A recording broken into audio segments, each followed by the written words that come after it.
Thank you. Two more questions. He's got the last, second question. Mel from NATO TV. This is to General Karimi and General Mangle. About the training of the Afghan security forces, how do you judge whether or not your army is ready to assume responsibility for your country and your police force? And when do you think that might be? You see, training-wise, ANA has many battalions and brigades CM1. You know CM1?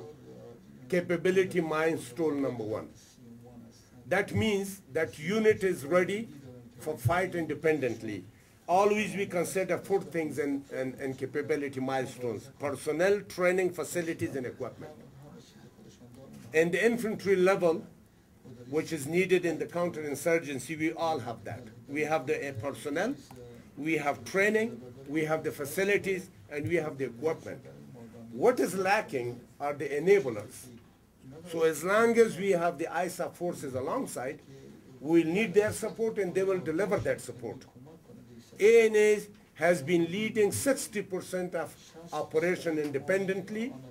When I say independently, it means the troops were doing the job, but there was air and artillery support from ISAF. So that will stay for some time, you know. So we are presently lacking the enablers capabilities. That soon, and after a year or so will grow. Our Air Corps is growing. We have new helicopters. Soon we will have transportation aircraft, C-27 Alphas, probably you've heard, and the first one will reach sometime next week. We have been in a position to, in other words, the aircraft has been delivered to us in Italy, but our officers are training with that. Soon it will come to Afghanistan. And with the next 2 to 3 years, the Air Corps will be able to move the troops, to have close air support. Right now our Mi-35s are training the pilots and the crew for fighting combat missions. So these are the enablers that we need. Fighting as an infantry soldiers, we are ready to fight independently or alongside as partners with the security international forces.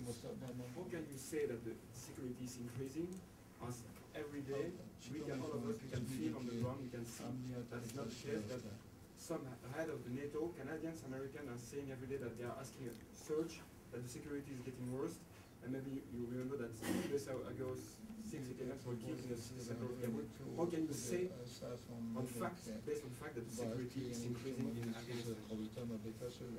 Well, first of all, I said, because I said that there are security improvement in certain area of the country.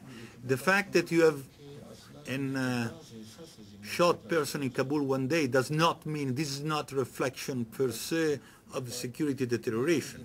So there are security improvement in area of the country. There are other areas of the country where the security is still not satisfactory. But if you have to look in perspective, because this is not a snapshot in one moment, one day, one accident, and then you can make a judgment.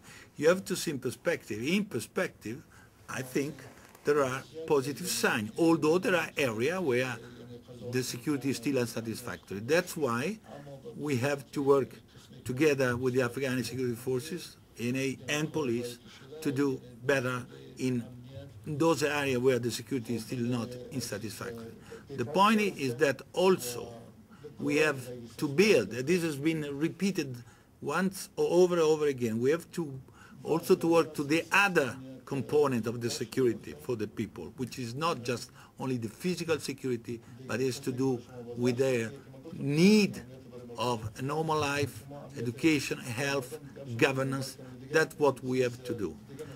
By the way, the election, the fact that the election has taken place in this country recently has been a tremendous success. It is clear there has been a lot of attempt by the enemy of this country to prevent the election to take place. And the fact is that the election have taken place, and by and large, the people of this country have been able to go to vote if they wanted to go to vote.